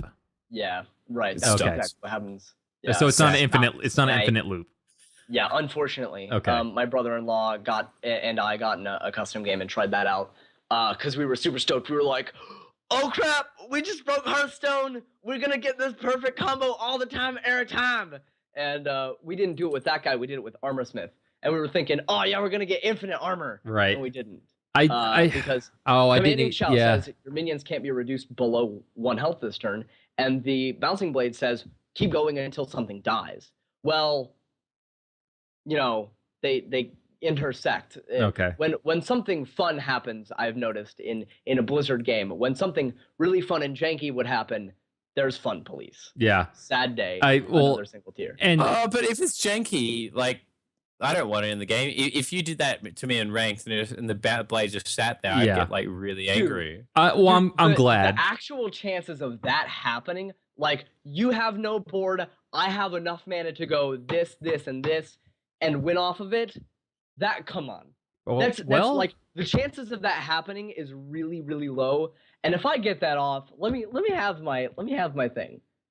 Come on. But the thing is, like when does it stop? Like if you're sitting there infinitely bouncing blades and shit, why should you win? Because you can sit there and just cheese me. Well, what that destroys your control matchup because you're like aggro decks. You're right, Tom. Like there's no way you're never gonna. But control decks, okay, you on turn 7, 8, you play, one big minion. I don't know, like not Dr. Boom, but something else like that. I remove it. Maybe have a weapon or something. I remove it and then do that combo. Well, now the board's empty and I can totally do it. So nobody would play combo, I'm sorry, control decks. Well, the point I'm making is that it's super janky. Like when things are that janky, that they're not ever they're not going to happen very consistently to the point where you make a deck around it. You just you have that in your deck, and if it happens, holy crap, great. But if it doesn't, this is the synergy your deck is based around, like the pinging that I'm super totally excited for. Yeah. It's there to happen if it happens. Like decks like Splinter Twin and Malirapod in Magic, which Malirapod is dead. Yes.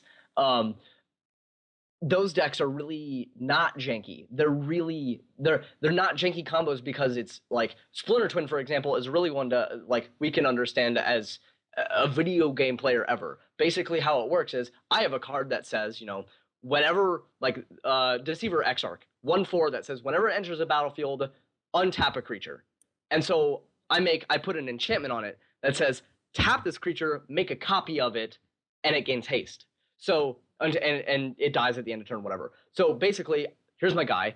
I put this enchantment on it, tap him, he makes a copy. Enters the battlefield, I untap him. See where this is going? Tap him again, make another copy. Right. Yeah. It's not janky because it's a 2-piece combo that, and there's some redundancy in it. There's more creatures that you can play that also say come into the battlefield, untaps, whatever. And it's a 2-color combo. So, or it's a 2-color deck, 2-card combo. And Kiki Jiki also says the same thing as a creature, whatever. Those kinds of, the point I'm making is that those kinds of combo decks, those are cool. I think it's okay to have those in a meta, or in a card game like Magic. But I feel like if we implemented that, really unfortunately for me, because I love playing Splinter Twin, putting that into Hearthstone, it's just gonna, like, all that's gonna happen is everybody's gonna get really pissed at it, and it's gonna get nerfed. Well, and that's what's happen. You speak preach to the choir, like this whole like bouncing blades on an armor smith thing is even worse of an idea in Hearthstone, because it sounds like by the description of that Magic deck is that there's an end. You can say, all right, I've summoned enough creatures, that's it. But with the bouncing blade, there is situations where it won't end. Like, if you have it your way, you sit there for more than 43 hours.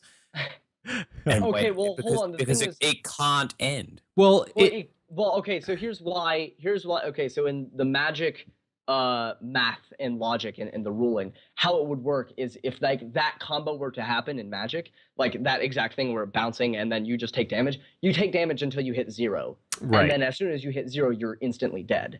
So in Hearthstone, if that's how that would work, then I'm okay with that. But if it would just keep going into negative and negative, that's crap. I agree with that. Well, even because in this case, I'm pretty sure it would just end at 0. I do too. Well, I think I'm okay because there are. Yeah, you're right, Tom. In Magic, there's a lot of just kind of endless loops that you can't get into. Here's why I think it's okay. The defense is the other player has things that they can do on your opponent's turn. There's not other than secrets. There is nothing like that in Hearthstone. So it's fine. If somebody wants to sit here and make ultimate copies. If I can play a Flame Strike on your turn, it's like, okay, go. All right, and then we have phases where it's like, okay, I'm done doing that. Now I'm going to attack. Then it's like, oh, no, you're not. Flame Strike, done.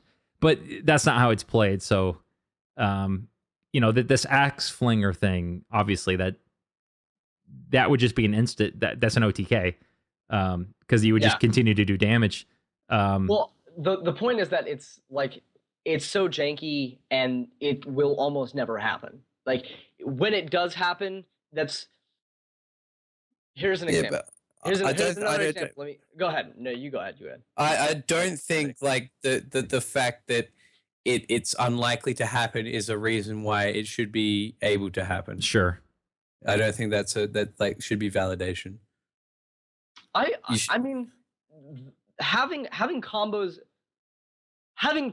in Hearthstone, I think, should be allowed. It's a card game, for God's sake. Like, I think there needs to be a card somewhere down the line when we have enough cards in the game. I think there needs to be a card that says, if X, Y, Z, and Q happen, you win the game. I think that would be really cool. But it has to be very difficult, one, and you have to build your deck around it. I don't think it should just be like, I'm playing Control. I'm going to play this card and win the game and just stall. Like, I feel like we should have cards like that, or we should have interactions where people should be able to find these interactions and these synergies and build decks to where that happens. But I don't think they should overtake the game.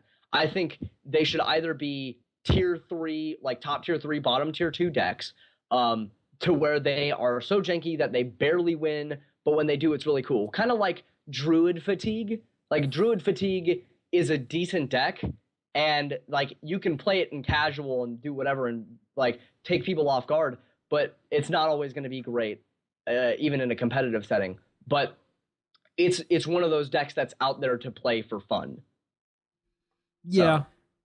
But I feel like, yeah, but with I the agree with bouncing I agree blade with thing, the fact that when you don't have the interaction in turns, it kind of sucks. But on the same page, I feel like it's still fair. Like if there's a way to make it so difficult that it's so unlikely that it doesn't need the interaction. Like I'm still trying to force for words now. So you've cornered me. But but yeah, the TLDR is that that sort of thing won't be a thing because while it in theory might work with the axe flinger, something like with if you did it with an armor smith, there are situations in where the game would break. Yeah. I agree Yeah, with that. I do and agree. that's and the same reasons why axe flinger would do damage until the person dies is the same reason why armor smith would just infinitely give you one armor every time it got hit. I don't know why And it's just- I didn't think about that because that's an even better combo. Yeah, I don't know why I didn't think about it. It's like you just keep going up on life, and they can never win. Yeah. Yeah, but so in that instance in Magic, that would be considered a draw. If that happens, that would be considered a draw because you can't actually stop that loop that's going on. You can't stop the loop, so the game can't continue. So it's so the player who's playing that loop can't stop it. yeah. Oh, okay. If it's a loop that you can't stop, but it eventually ends in the other person dying or somebody dying, that's fine. Okay. But if Okay. it's an infinite loop to where you Just get a bunch of armor or life. right, yeah, Okay. it's Okay. No, that makes sense. yeah, I get that, but like the need for I agree with you, Matt. blanket applications, Sorry. yeah, it's Yeah. fine. And we do have, I guess, things in Hearthstone where it's like you can get the combo off, and it's very hard to do, and it's very niche, and you do win sometimes. And one of the example of that is Voltron. If you get a Voltron off, Right. it's very good. I'm pretty sure Blues could back us up with some statistics of the chance of winning a game when you summon Voltron. Mm-hmm. It'd be pretty high, I'd say. Yeah. I And would that's like really hard to Go do. ahead. And even more to like, if you summon Voltron and then buff it in any way, shape, or form, you're like, particularly if you like chuck a rock biter weapon on it or something, it's just gonna. Yeah. And that's hard to do, and it's very niche. And if you play a deck that does it, you're not going to win the majority of the time, but every now and then you're going to kill some with Voltron, and it's going to be awesome. It's going to be fun. Well, and that's, yeah, and Priest is a good example. They play was it Moshun Mogushan? Warden, the Oh, 1/7, yeah. and then Yeah, I know. they'll do a inner fire divine spirit. You know, have I lost games against that? Of course I have. How many times? Not very often, but it happens. like enough so that's what I I can like. count I them love on those one decks. hand. Yeah. They're I would there. like to see more of them actually, because it's a cool deck. Yeah. It's like, oh, you got your combo. You suck. And Congrats though. That's kind of cool. I think this is a good example of a lot of the rules that things happen that you don't expect. I was watching a video where it was a priest. They had a Arcanine Soul Priest on the board. They thought stole a Tree of Life. no Ancestral Healing, and they Ancestral healed the opponent's Ysera and killed the Ysera Oh, Yeah. because it brings it to full health, but So the it brings opposite is bring it to negative health. that's Yeah. awesome. Yeah, I had no clue that's how that worked. That was pretty neat. Or things like if you I think it was the same kind of matchup, priest versus shaman. Shaman played a Alakir the Windlord. Oh God, I'm terrible with these card names right now. Start describing. Shadow Madness. Shadow Oh. Madness. Then this was a mistake. He Shadow Madness. Then he played the oh my God, where you copy the card. You make a copy of the minion. 5-drop. Mirror entity. No. The Faceless manipulator. manipulator. I'm sorry, Yeah, guys. I am. Blah, blah, no, blah. you're good. Attacks We've all been face. there. He attacked face with both of them.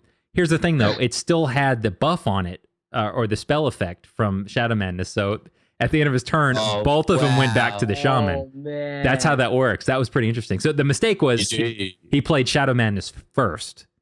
Where so if he'd have just copied it, it would have been fine. I was like, whoa, that's pretty neat. That's fantastic. Yeah. So, cool. There's a bunch of other examples, but I think this is one too where, there's nothing that says that playing a armor smith, and then commanding shouting and then doing the bouncing blades doesn't work. It's just, that's just how the game. Yeah, that's how the rules work. There's just two sides of like the argument for why that should and shouldn't work. Like one that says, the minion's still taking 1 damage, so the effect should happen. But then there's the other side saying, and in this instance, 1 and 0 are the same thing, so it's not taking any damage, so it shouldn't the effect shouldn't activate. And it's just, I guess, where you sit on that side. And obviously, Blizzard sits on the side that says 1 and 0 are the same thing in this instance, so it shouldn't do anything. Mm-hmm. Right. I think if we had, if there was some way we could make it so that the Axe Flinger combo worked and the Armorsmith combo didn't work, I would prefer that, because I really want this combo to work. That's such an inexpensive combo. There's literally no way to do it unless you just like cheat, like that's just a rule. Unless you just say, hey, this works because we say so. What is that? Which I don't like. What is that? 4, 5, 6, it's 9? 14 damage. Is it 9? Oh wait, it's 9 cost for 14 damage. Yeah, Wait, that's. So Matt, you mean if you play? Or is it 16 damage? Okay, yeah. If you play Commanding Shout, if this worked, you played Commanding Shout on the Axe Flinger and it didn't die when you're bouncing blades. That's 9 mana, right? Or what would you think? If you have 2, I think you the think more it's 2. tangible thing, I think if the it more actually realistic combo is play 2 Axe Flingers and then play a bouncing blade and then have it bounce off, get the perfect bounce off where one dies and the other one doesn't. At 1 health, right. Okay. With the Commanding Shout, it's Commanding Shout is what, 3 or is it 4? 2. No, it's 3. 2. Shit. Yeah, 2. It's only 2. Okay. So that makes it, and Bouncing Blades is 3. 3. So yeah, 3 plus 2 plus 4. 9. So that's 9. Okay, so the realistic way of getting this to work is playing 2 of the Axe Flingers and coining out the Bouncing Blades. But then you're just talking about what, 2, 4, 6, 8, 10. It's only 10 damage. It with a perfect RNG. Yeah, I think, but the best way, the more tangible way to do it, obviously, that will actually work, is to not use Commanding Shout and just go, oh, wait, no, that doesn't work because it's 11. But if you have the coin, I suppose it works. Yeah, you have to coin. Double Axe Flinger and then Bouncing Blade, so you have your 2 minions. But that's only 10 damage. No, it's not. It's if you go perfect, it's wait, how much health does Axe Flinger have? Are you sure? Is it 4 HP? No, it's 4. I'm sorry, I was counting 3. I thought they had 3 HP. Okay, never mind. Yeah, so you get 4 HP from one and then 3 from the other, so it's 14 damage. Yeah. Okay, that's I'm not going to play that combo, but that's not bad. Anyways, I don't want to jade people from. I don't want people to be jaded from hearing this conversation, because they're gonna think every time they see Bouncing Blades or every time they see Grim Patron or Armorsmith or Axe Flinger, they're gonna think, oh god, they're gonna try this combo. Oh god, this card sucks because of this combo. I don't want people to be jaded, because they might end up being really good cards in just like the most random of decks, like not really the synergistic point of I have to ping this every time kind of thing, but it may just be, we run this card in the deck because it's solid at a 4-drop position, and we like it to do damage and trade and stuff. So yeah, ping. I don't know if Ping Warrior will be a thing, but I think we'll definitely see it. Either. We'll definitely see it played. I don't think it will. Pong be Warrior though. Ping Pong, just the Pong Warrior. No, not Ping Warrior as you said, but Pong Warrior. Okay. T1. Tier 1 Pong Warrior. You heard it here first. DRC. We're calling it. Any other thoughts on? Oh, wow, we went on a little tangent there. That was fun. Yeah, no, it was a heated debate as to infinite loops. And one rant. You know what? We didn't get one last week, so that's right. Okay, so we got one rant, one tangent down. There we go. yeah, any other thoughts? I don't think so. I think we've covered everything other Okay. than that Illidan needs to be nerfed in Heroes. Oh. So. All right. Well, we will be right back with Deck of the Week. DRC would like to thank Brainiacs for their support of this podcast. If you have a tech idea for improving your business's workflow, Brainiacs can provide a turnkey solution to specifically fit your needs. You can contact them at www.brainiux.com.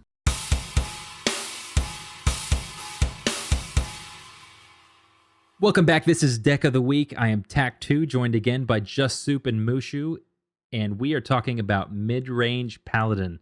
Yes. So I've been playing this last week, and Tom, we were talking last week. I have not been playing. I've never really sat down other than Arena and really played a Paladin deck. I don't know why. Like you said, I'm pretty sure I have all the cards. I just never have done it. I'm Guys, still envious of you. I need help. I need help. I am horrible. I think my deck, its win rate is at 28%. Over Nice. how many games? 20-ish. Oh, Not very many. okay. Yeah. Let's talk about it. I think What I'm missing happened? something. Like, are you, Oh, which list so here- are you using? Are you well- using Trump's list or I forgot where I pulled this. Basically, 2 quartermasters? yes. Yeah, 2 quartermasters, 2 musters, double knife juggler, 2 outer peacekeepers, 2 shielded mini bots, 2 Good. quality, 2 consecrate, people 2 true silvers. A lot of people have been running one equality. Okay, Yeah. 2 zombie chow, 2 pilot shredders, and then Tyrion, Doctor Boom, land hands. Black Knight was my tech card, so maybe that I could change that out. Do you have any sledge belches? 2 Sledge Belchers, a Lothib. Harrison Jones was another tech card that I can kind of switch in and out. Sounds pretty Sylvanas? standard. What's that? Sylvanas? No Sylvanas. 1 big game hunter. I forgot about that. Mm. What I was noticing was some games I would just not get my zombie chow or knife juggler, shielded mini bot, or musters. I would get Dr. Boom, piloted shredders, and then like 2 consecrates, where my hand's just really full, and I just don't have any early games. So that's usually where I lose, or I'm just not getting the cards I need when I need them. It was just inconsistent. But I think my biggest problem was I was just not getting my early game. That's where I would lose out. What? Am I just rolling low? What's going on? Maybe you just need a mulligan harder. I don't know. That is certainly, absolutely, that could be it. Maybe I'm keeping the wrong cards. So let's talk about that. What do you, in that list or any other list that you've been playing, what do you want to mulligan for? As you said, just like aim for curve. That's what I guess the zombie chow and the shielded bots are in there for. Right. If you can muster on 3 is nice, but like if you can't, like I just generally, one of the things I found is you really want to aim for 2+ silver recruits to make it worth it. Okay. With the quartermaster, if you're doing it on 1, then it's really not worth your time, I guess. Okay. See, the thing with Pally is like with Equality Consecrate is one of the biggest, I guess, catch up mechanics, because for 6 mana you wipe the board. Mm. Well, you wipe their board. So, did you say you're running are you running Lay on Hands? Yeah, 1 lay on hands. Oh, and this deck did have 1 Avenging Wrath, which I'm thinking that really clogged up my hand, because I never had a chance to use that where it was a good play. Not once. Yeah, the thing is, you need Lay on Hands, obviously, and then maybe like an Antique Heal Bot, because that helps with those times that you, as you say, draw badly at the start and need help stabilizing later in the game. Mm-hmm. The thing about mid range is obviously you spike around the mid game, but there's not really any problem with playing it really slowly. And like, even if you have to go muster for battle at quartermaster like really late into the piece, it's sort of like you still have that paladin persistence where you can play for a long time. The majority of like the games I win with this is sort of like getting a really good quartermaster muster off. That's really where you sort of sell it, I guess. Yeah. Or getting a turnaround sort of like turn 7 where you can take something with mind control tech if you have it in the deck and then dropping consecrate or something. It's about just, I guess, having that paladin like control and spiking in the mid game. But that's I went 12-9 with it, so I did slightly better. Okay. And obviously drop Tyrion as late as possible. Like Tyrion should not go down before like they've used everything. I figured that much because that's kind of your that's this deck's to like Mech Mage Antonitis. That's your ace in the hole. Exactly. Yeah. But I like this deck. I've had a lot of fun with this deck. It's you can see why it's, I guess, at least on ladder, it's like sort of top tier, is because it just feels like I'm in control. Yeah. Playing against it a lot. Oil as an oil, like when I was playing my oil rogue deck, the matchup wasn't really hard because they were trying to do things early game, and their creatures are all about defending against an early game aggro, but also having a decent aggro themselves, like shielded mini bot, knife juggler, zombie chow, stuff like that. As an oil rogue player, you don't really care what they're doing. You just do your own thing until you get enough stuff, and then you blow through their face. Every time they play a Sludge Belcher or a Tyrion, you sap it. You're fine. But you do that, and then that was oil rogue for me. It wasn't anything significant. The only other deck that I had a problem against that was mid range Drew boards Hunter, mid range Hunter. So I played mid range Hunter, and the first times I was playing up against it, I was having so many troubles, and then I realized the key to playing against that deck is Unleash the Hounds. Unleash the Hounds. Every time I've kept it in opening hand, I've won. I think I haven't like actually counted this out, but I'm pretty sure every time I've kept Unleash the Hounds against that deck in opening hand, I've won. Because especially if you have Knife Juggler turn 2 and then that turn 3, because they're always, not always, almost always going to have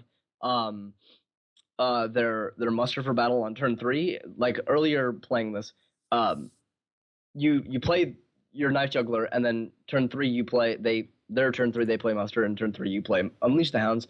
You get the 3 daggers, and then you get 3 hounds. So even if all 3 daggers go to the face, you still have the 3 hounds to trade out. So that synergy, which is obviously built for Hunter, is really good on its own. Against mid-range Pally, that is one of the cards you want to look for. And that's one of the things I've noticed that has made a very, very huge impact, and it's very easy to mulligan for in a Hunter deck. You don't even have to get the Knife Juggler. It just clears them out. And people have gotten smarter, I've noticed. They want to start playing the musters later in the game. And they also want to start playing it with more things on board. But other than that, I feel like mid-range Pally has almost one of the best kits as way in the way of matchups goes. They're very hard to counter, or rather very hard to hard counter. So, well, one question I have: muster for battle. Let's say you have 2 in your hand, and it's turn 3.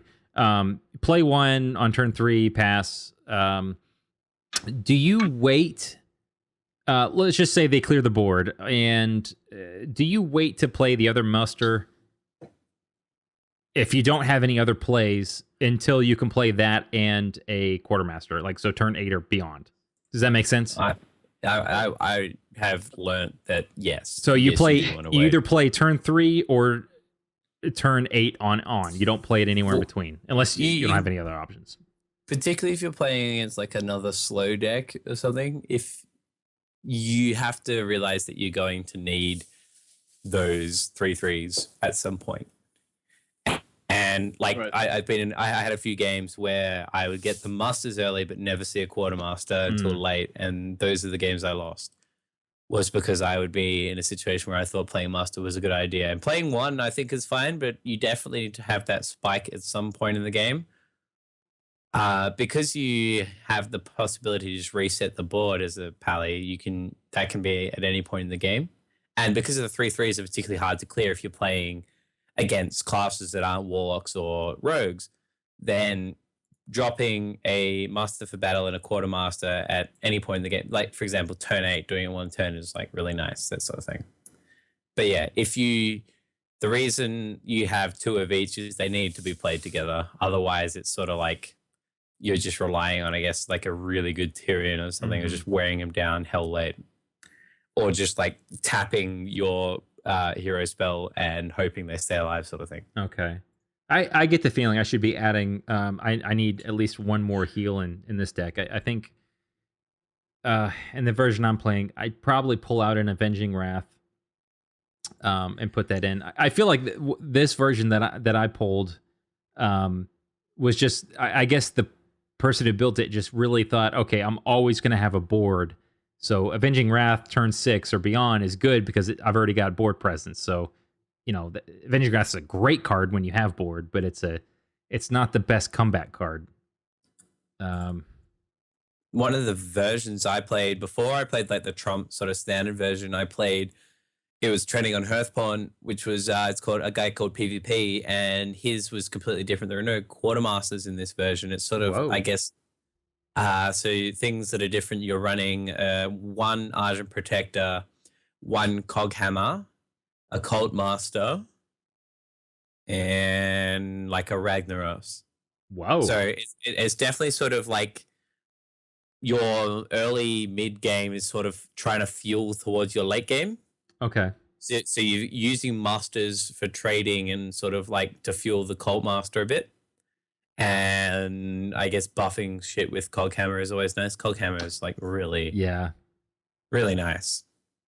It's just, particularly if you go shielded mini bot turn 2 and then trade with something, and then turn 3 Coghammer gives it, taunt and divine shield. It's just, when I was trialing this one, it was like several times where I'm like, holy shit, Coghammer's unfair. Yeah. Huh. But yeah, it's like a different, this is, sort of like, I guess, trying to push you through to when you can play your Dr. Boom, your Ragnaros, your Tyrions. It's a different sort of like not result using your silver recruits to beat them down, rather using them as a vessel to get through to the late game. Okay. Which is, it was good fun. I liked it. It was, I definitely like the Trump version better just because, I don't know, it just feels much better stacking with Quartermaster and dropping shit. Yeah. And like Harrison Jones, I think is pretty much an absolute must. Particularly when you look at like the other top decks that you'll play against, like for example, if you're playing against Paladin, Demon Lock with Draxus. Draxus. If you hit a Draxus with Harrison Jones, it's a fun time. Warrior, Hunter. You're just gonna be playing up against a lot Rogue. of weapons. Yeah, exactly. It's just there should always be there's a good amount of time where Harrison has a target and a target sort of in the game. Sorry, man. No, continue. I was just gonna say, Rogue, you're less likely to hit their You're less likely to hit a good weapon because most of the time they're either going to hit you in the face with a 4-2, or they're gonna hit you in the face with a 4-2 or a 3-2, and then Blade Flurry, or they're going to hit your creature and then pass with that same 3-2 or 4-2, and then you'll be able to play Harrison, but you'll only get one duration out of it, or one durability out of it.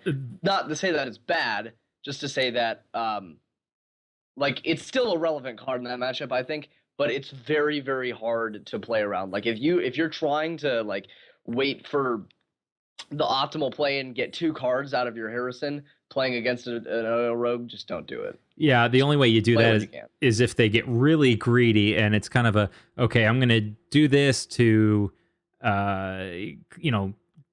kill one of your minions, and then I'm going to oil up, so I get the buff on this minion because next turn I need all my mana to do blah blah blah. Right. Yeah. And If they're you super don't swing greedy, for some reason. yeah, Like, or they've already swung for, to clear a minion or whatever it Right, may be. right. And if Well- they're super greedy, then it pays off.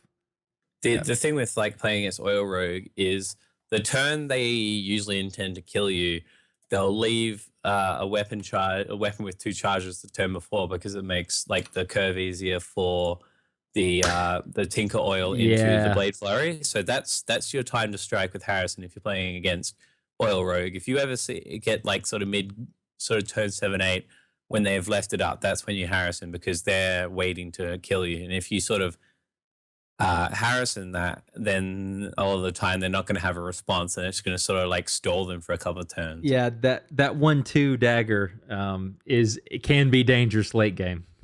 It's okay to Harrison a 1/2 dagger.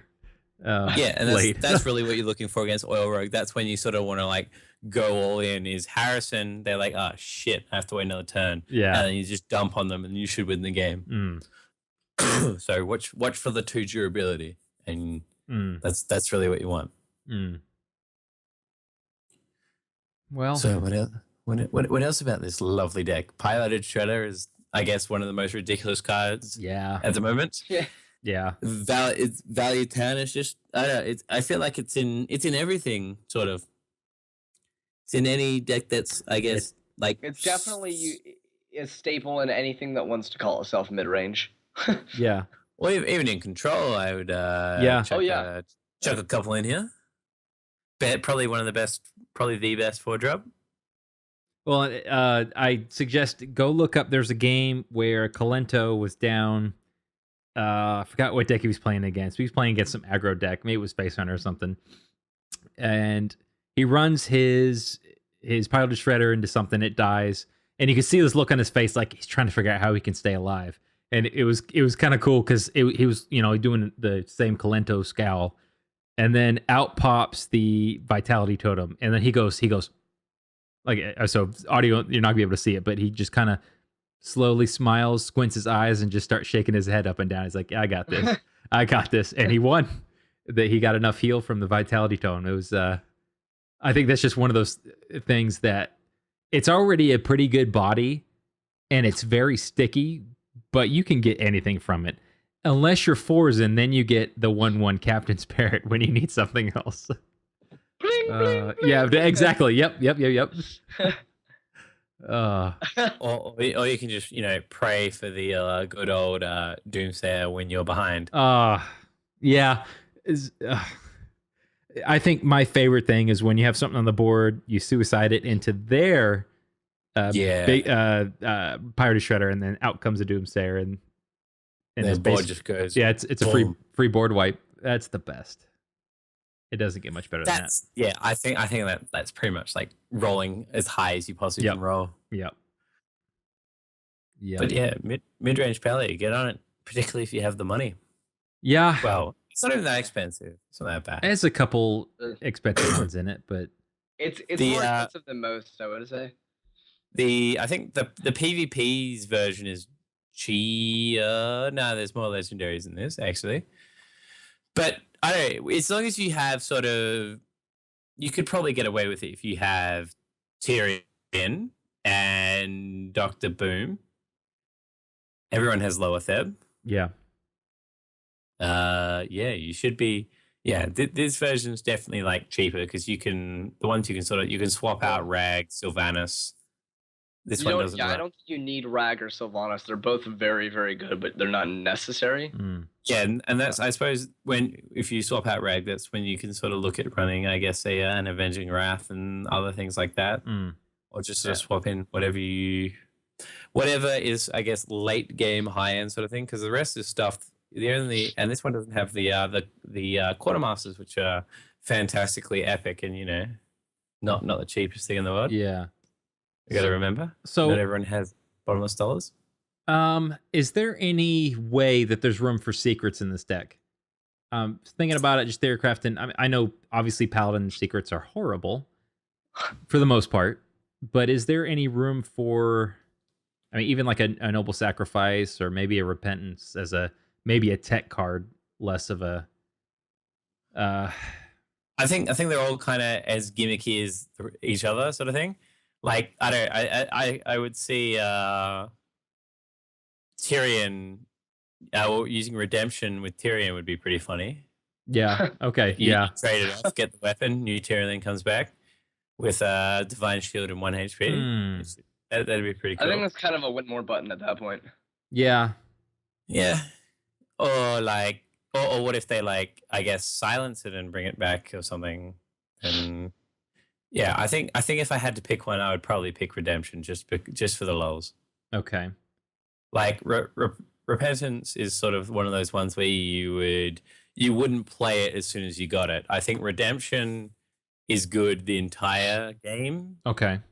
The only sort of, I suppose, like the shit thing about redemption is if they kill a Silverhand recruit. That's when you sort of like, Yeah. Yeah. Or That's my life. a zombie chow. So good. Oh, and even a zombie chow. Early game, I'll give you that. Yeah, that would be good. Maybe late game, that would not be good. No, Yeah.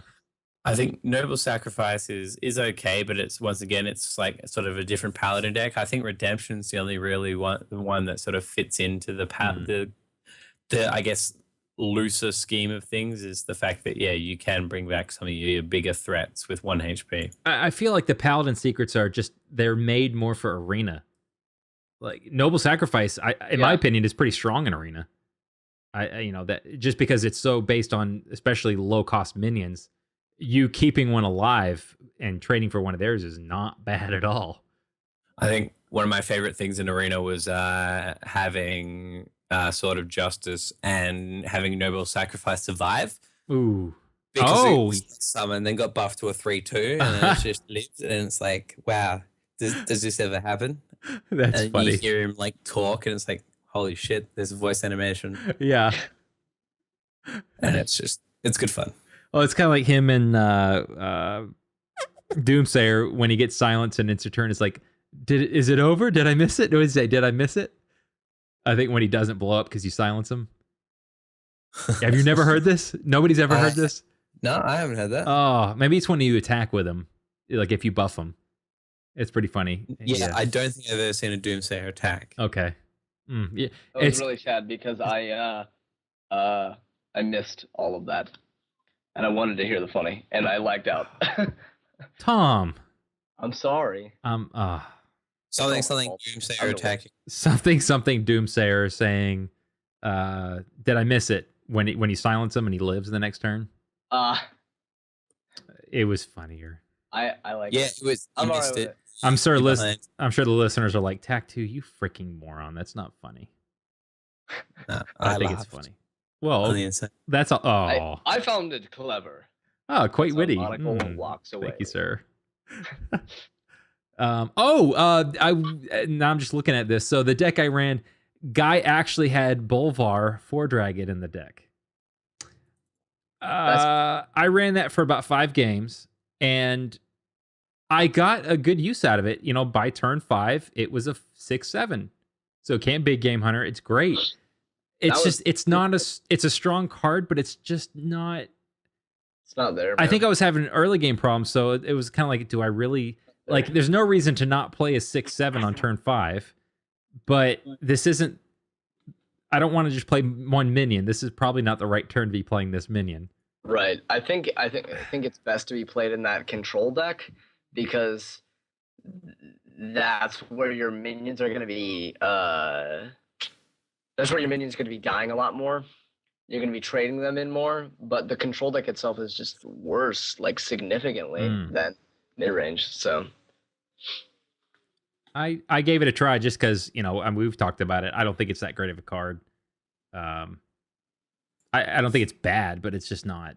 It's no Dr. Boom. Let's put it that way. No, there are just better cards to run over it. Yeah, sad days. I wanted it to work. But again, this guy's deck that I was playing, or girls, ladies, whatever, it just seemed very aggressive and kind of like they thought I'm always going to have minions on the board, so it's fine. I'm not going to have to really play reactive. But it just never worked for me, unfortunately. I was always on the back foot, I felt like. But I think you're right, Mushu. I think I'm going to take out a couple cards and put in some healing. cards and see if that helps me out at all. That's good. I never caught my stride at the end when I think this deck really shines. So I think it's just kind of a I like Hunter mid range. I feel like I would really like Druid mid range. Something about a Paladin mid range is just off putting. Like don't really care. Don't really care to play it. Well, any other thoughts on this, or any words of wisdom for our Paladin friends? Hold the Tyrion. Basically, hold everything. Yeah. Okay. Hold it as long as you possibly can, and then use it. But more so, yeah, hold the Tyrion. Okay. I wonder if that was probably my biggest problem, as I was playing things out of my hand too quickly. Yeah, don't feel rushed with mid-range pally. Even though it's mid-range, you should I think you should just be focusing on the quartermasters and stuff. But yeah, don't feel rushed to drop a Tyrion. Try and wait until they have nothing, and then you can just shit on them because you're playing Tyrion. Okay. All right. Well, that is Deck of the Week this week. We will be right back.